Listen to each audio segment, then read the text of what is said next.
All right, hello everybody. Welcome to this virtual Octane session. Before we get started, I want to read our safe harbor statement.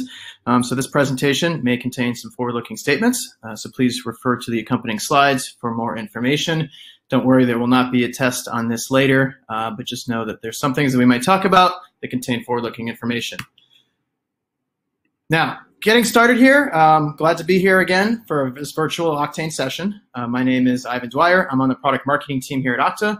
I am joined today by Kalpana Singh, who is on the product strategy team at Okta. And we're going to spend some time today talking through some emerging security trends and considerations in the modern cloud era. We've seen from a lot of our customers that DevOps is becoming an increasingly important function across any type of organization. So we're going to talk a lot about the role of security in DevOps, and then we're going to talk about the role identity plays in DevOps security, and all the while introducing this new term, which is shift identity left. Now, before I pass it over to Kalpana, I kind of want to set the stage a little bit here for this presentation. This is really meant to be a practitioner talk. We really want to focus on your job to be done.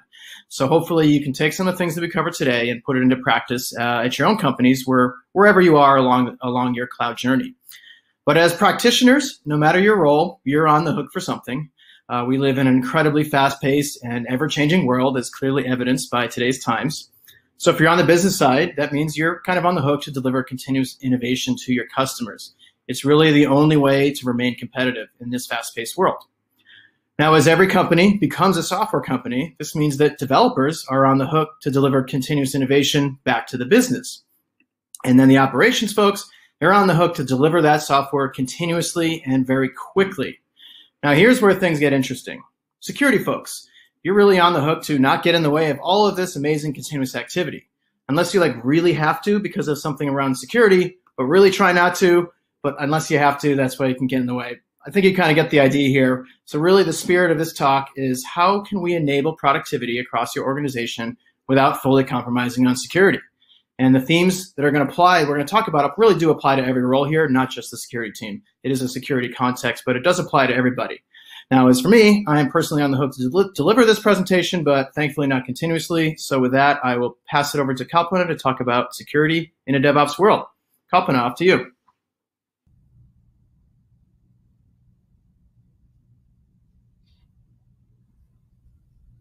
Thanks, Ivan. As Ivan mentioned, I'm part of the product strategy team at Okta. Thank you, everyone, for joining this virtual Octane session. So let's get started about this, talking about security in the DevOps world.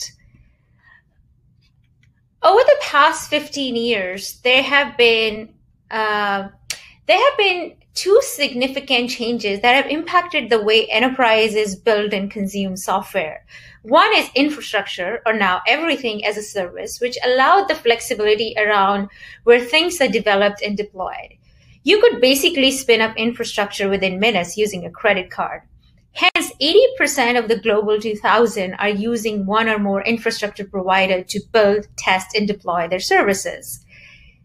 Second is how things are built, or how software is developed with the emergence of DevOps and shift from traditional waterfall model. A majority of organizations are adopting the DevOps model. Hence, the DevOps spend is expected to be $23 billion by 2023. All these changes have a cascading impact on different aspects of the process.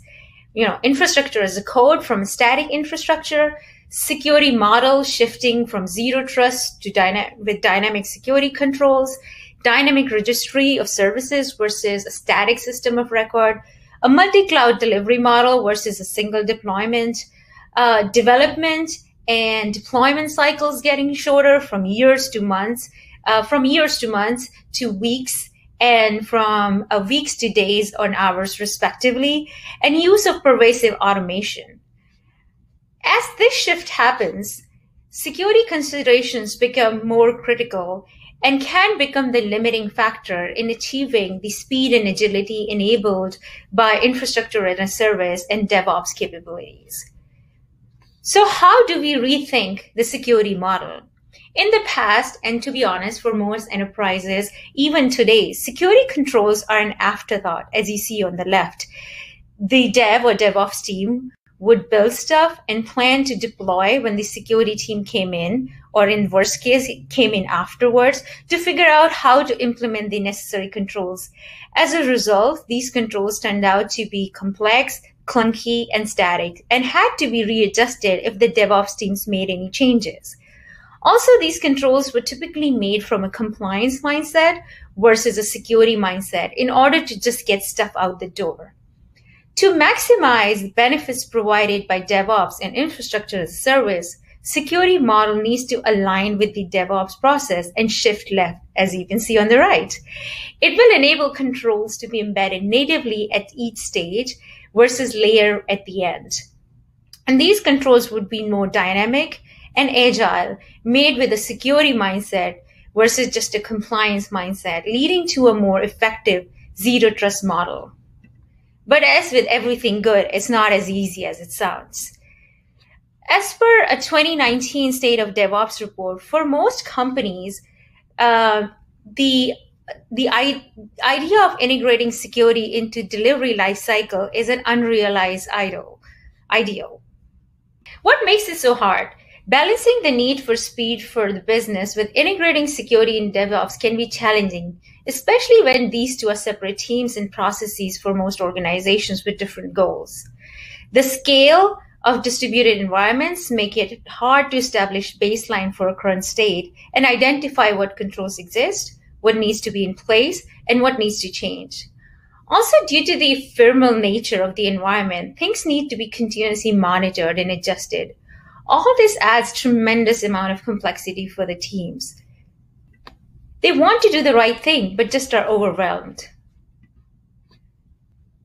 So let's make security work again in this modern environment by establishing effective controls at each stage, checking and fixing for vulnerabilities right at the coding stage, signing off all code to make sure only gold copy moves forward through each step, continuous checking to see if there are any new vulnerabilities that get introduced throughout the process through dynamic code analysis, embedding appropriate security controls as code is released and deployed, enforcing the right runtime controls to make sure that monitoring and detection of runtime attacks happens, and finally establishing an automated and streamlined process to orchestrate the proper response. The entire model will have a feedback loop. The DevOps and security teams would work closely to implement and execute this model. It would not be a one-time effort for most organizations. It would be a maturity journey before the DevOps and security teams become DevSecOps. But once you achieve significant or full integration maturity, you will see incredible benefits. Improved confidence in security posture, faster vulnerability times and faster vulnerability resolution times, improved deployment frequency as security becomes less of an inhibitor, and better collaboration between DevOps and security teams. So now that we have talked about how shifting security left works, let's talk about shifting identity left. And for that, I will pass back on to my colleague, Ivan. Great. Thank you so much, Kalpana. So now that we've really seen how security kind of plays into this DevOps automation, I want to talk about the crucial role identity plays, and we'll introduce the term shift identity left. Now, the reason identity is such a key function of DevOps is because it represents access and privileges. So really, who can access which resources, under which conditions, what can they do, and then what did they do? So there's a lot to this, and this is not an exhaustive list by any means, but just a few of the kind of key identity functions in this context might include provisioning, deprovisioning user accounts across a wide range of systems and applications, then performing authentication and authorization workflows anytime a user attempts to log into one of your resources. From there, you're issuing credentials for valid requests to applications, APIs, and systems. And then you have to broker secure connections between the user and the target resource, enforcing any policies along the way across the systems, and then, of course, logging and auditing all of the user behavior. But if we're to look at this in the context of a more automated pipeline, let's take that infinity diagram that you often see in the context of DevOps, and we're going to put it in a linear sense. Now, identity is very important across each dev and ops stage. There may be some different implementation details between the dev and ops teams, but there's a lot of consistency across the functions. And there's a common need to inject controls as far to the left where the human interactions and configurations lie. So if you've heard the term shift security left, it's really just taking controls and trying to move them as close to the humans as possible before the machines take over. So when you're writing application code or you're writing infrastructure code, identity and access is very important in controlling who can contribute, first and foremost. But within that code, there's a number of places where additional accounts, credentials might need to be placed. So common examples might be an API key to hit an endpoint in an application, a database password to run a query, or an SSH key to provision servers. Now, as you move to the right is when the automation starts to take over. This is where services start to execute across the pipeline. Software is built into packages that can be deployed, and infrastructure resources are provisioned across multiple cloud environments. Now, here is really where it's important to understand what privileges various services have and what credentials might be needed for them to follow through that automation. So the notion of least privilege access is a very key theme at this stage. So those services are then responsible for releasing software, or runtimes are configured across your infrastructure, and the application packages are deployed. Here is where you have to be really extra careful, because granting access to these production environments is basically like handing over the keys to the kingdom. So the closer you can be to a zero trust architecture, the better off you are. Because once live, software that hasn't been security tested or infrastructure that hasn't been locked down is what gets folks into a lot of trouble. Now, we see no fewer breaches year after year where the cause was some misconfiguration of access or privileges. Now, there's been a lot of investments made across this entire landscape, but we don't really see a ton of progress. And why is that? Now, personally, I believe it's because we have a very mismatched approach to identity. A lot of the traditional methods just don't translate well to these more modern automated cloud infrastructure environments.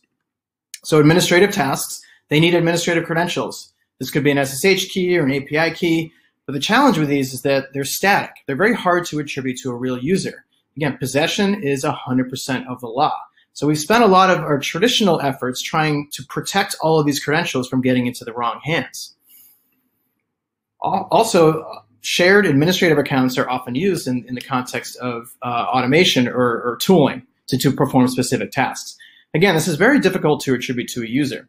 From a policy perspective, you want to be able to manage permissions by a certain role. And then from an auditing perspective, you want to know who the user was to perform that action. And this is really hard to do when people are sharing accounts and using static credentials. And then finally, some systems may just have local administrative accounts with no tie back to some system of record.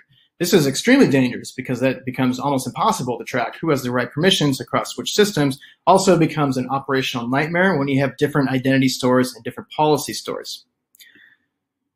Now, all of those problems with legacy identity and access management, the traditional methods, they only compound when you're dealing with automation and you're dealing with scale.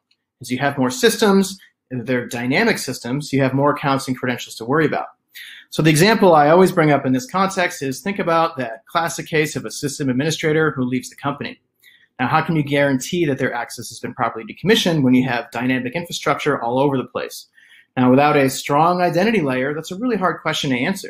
You might have to go manually digging through all of your environments, logging into different systems, logging into different servers, looking into different account databases, all of those things that Kalpana talked about making security hard in general, speed, scale, complexity.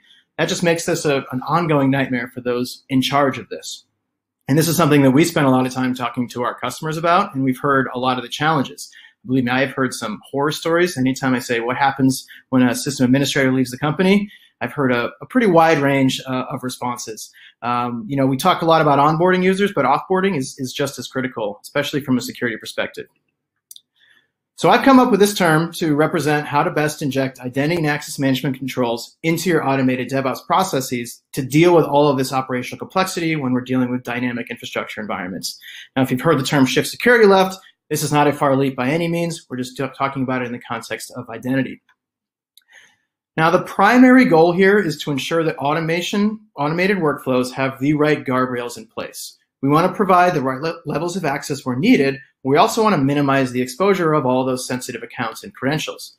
And so if we can inject identity into the automation pipelines early on, we can have a better handle of how the access controls and policies are going to propagate across these dynamic systems. So again, static credentials are a significant risk in any system. So rather than focus your efforts on trying to wrap controls on them, it's better to replace them with just-in-time credentials wherever you possibly can. Now, addressing the risk of credentials is a critical path, but the real first step is having a unified identity layer to enable all the necessary policies and procedures from a single source of truth. And then once you have that unified identity layer, you can better centralize your access controls. And having a consistent control plane to perform authentication and authorization is a better way to answer who can access which resources and under which conditions. And with that unified system of record, this is where you can start to automate things. You can start to think about the life cycle of accounts and policies and how that propagates across your dynamic infrastructure environments. So thinking back to that question of decommissioning access for a sysadmin, if you have the right lifecycle management tied to your system of record, you can ensure that privileges are effectively granted and then removed when appropriate. And of course, in order to execute this effectively at scale, every functional process must be automated.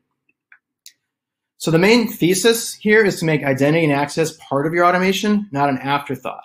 If you take away one thing from me talking here, I hope it is this, because this is a very powerful statement here. Not just because it's Beyonce pointing to it, but it's because all too often I see identity and access bolted on after everything is then automated. So you can spend all this time spinning up provisioning infrastructure, and then you have to go back and figure out how to grant identity and access. That's a really painful process, but it also provides really weak security controls if you're adding manual processes on top of automation. But at the end of the day, because we talked about what you're on the hook for, if you don't automate your identity and access, that might block all of that continuous innovation and continuous delivery that you're on the hook for as practitioners.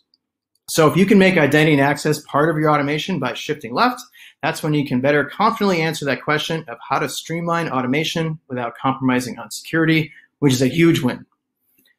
But because we're talking about automation, the only way to do this thing effectively is to declare everything as code. So you get all the benefits of things being version controlled, documented, testable, reviewable, reusable, and my personal favorite, retractable, because I get myself into trouble all the time.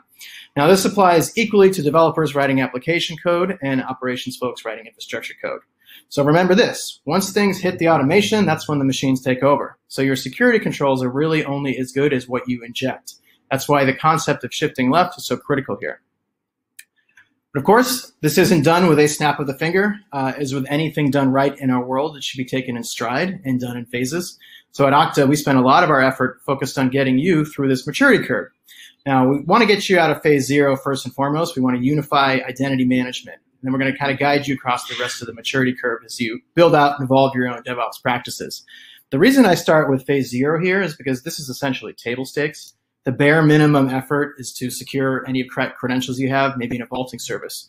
You know, we did talk about this isn't really getting identity right, but at least now you have a handle on the accounts and credentials. You might not have a lot of meaningful data about who the user is, and that's not going to provide you a ton of value. So that's where we're going to kind of get you up to that next level, which is phase 1.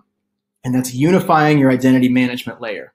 This means having a system of record for your users, their roles, and then the policies of what they can do. This is where you can add effective authentication and authorization controls attributable to a user, and bonus points if you can do that to a device too, very critical in the context of zero trust. Now, if we're going to build on that strong identity layers, we're going to add more contextual access controls. We're going to factor in some of these dynamic conditions, and of course, adding multi-factor wherever possible, wherever there's a human interaction. Now, this is where we start to remove all of these kind of static credentials wherever possible in favor of what I call ephemeral credentials, which are really on-demand, just-in-time credentials that are intended for single-purpose use. And if you get to this level of contextual access, you're going to be able to make much smarter decisions and then give you much better data to kind of monitor and alert on so that you can kind of have more observability around your systems. Now, what I like to call the peak of Mount Everest, this is that holy grail of zero trust. We're going to talk about fully automated remediation. Now, this is no easy task, of course, but it is achievable, but only by moving through each of these phases and truly dedicating resources and time to get it right. Now, the marquee example I always talk about in this context is Google through their BeyondCorp initiative. Now, that was a huge effort that took Google 6 years with a large dedicated team, but over the past few years, a lot of organizations and a lot of tools have kind of come up to help companies achieve the same outcomes without having to go through such a long process themselves.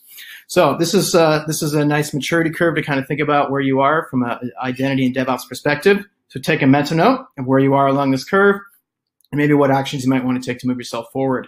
Of course, this is something that we at Okta spend a lot of time with our customers, and we'd be happy to help you out with that. So let's talk about that actually in practice. With Okta as your foundation for identity, you can leverage our advanced server access product to automate and streamline a lot of these access controls we talked about across your critical infrastructure resources. But just to level set, if you're not yet familiar with the advanced server access product, it is an Okta application that extends zero trust identity and access management capabilities to Linux and Windows servers across any cloud environment, public or private. The product was purpose-built for the modern cloud, and we have a very elegant approach to a very common privileged access pain point.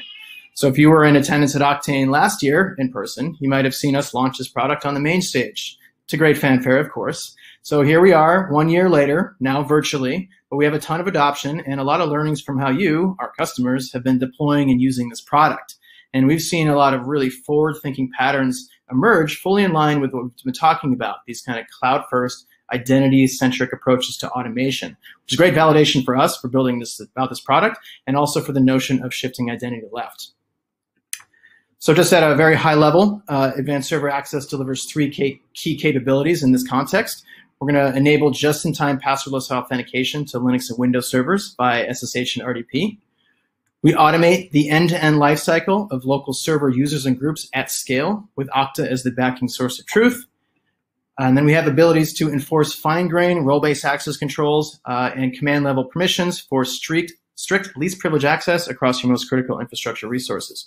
But what this means for the business is really helping to enable velocity at scale. And really, that's the primary business driver for adopting the cloud in the first place, and it's what gets us to that continuous innovation that everyone who's a practitioner is on the hook for.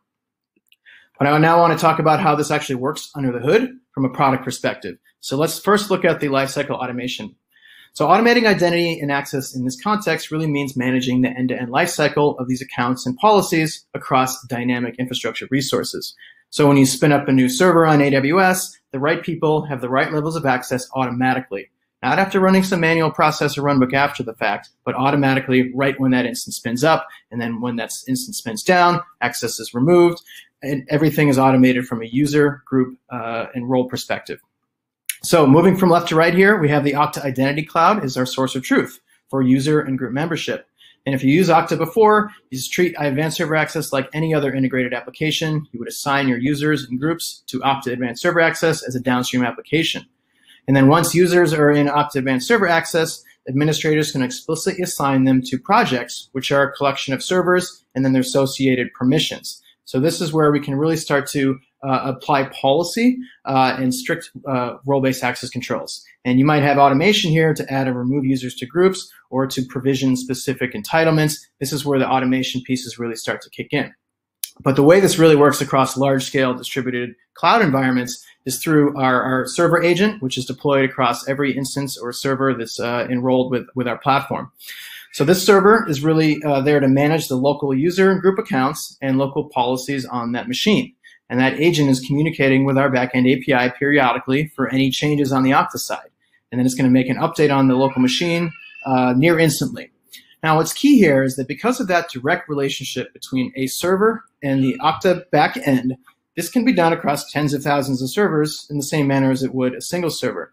There's no intermediary services to run. There's no directories to keep in sync. It is that direct relationship. And that's why we talk about scale, because you can spin up thousands of instances and have this agent managing the accounts.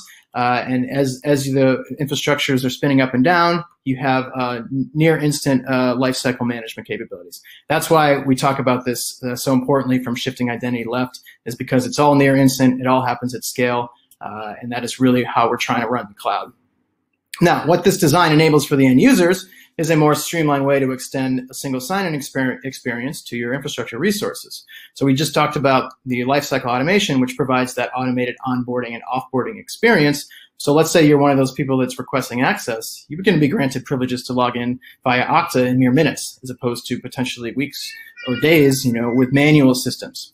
So again, moving along this diagram, so our end users are going to run a lightweight client application. That's going to be there to interface with Okta, and then your local SSH and RDP tooling to access servers.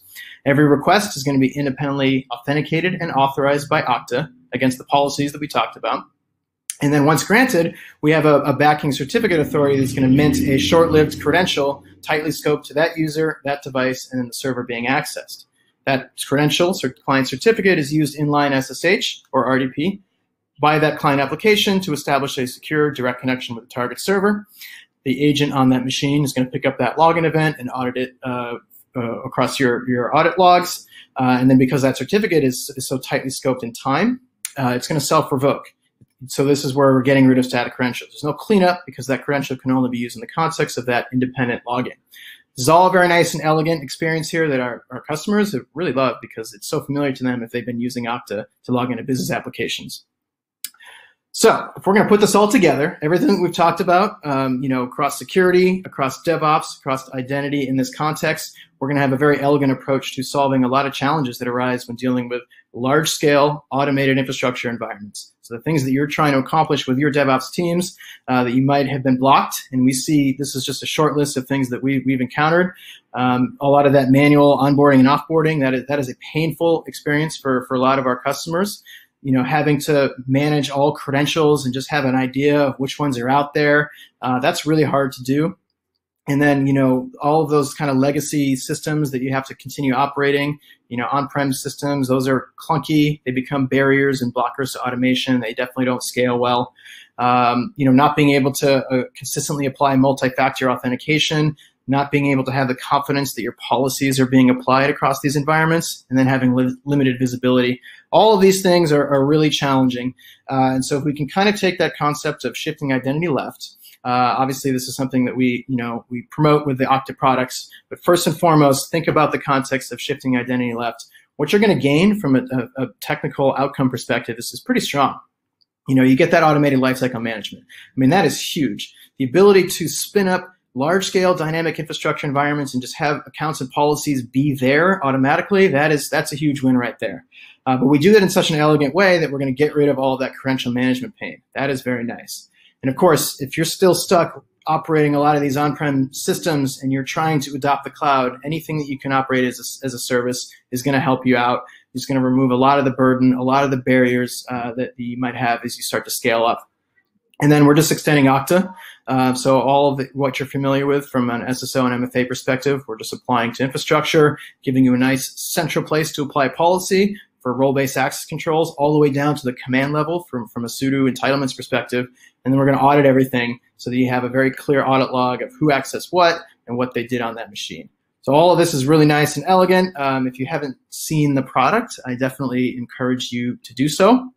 We've been taking questions here throughout. So what I would encourage you to do is, visit the Okta website, learn a little bit more about the Advanced Server Access product.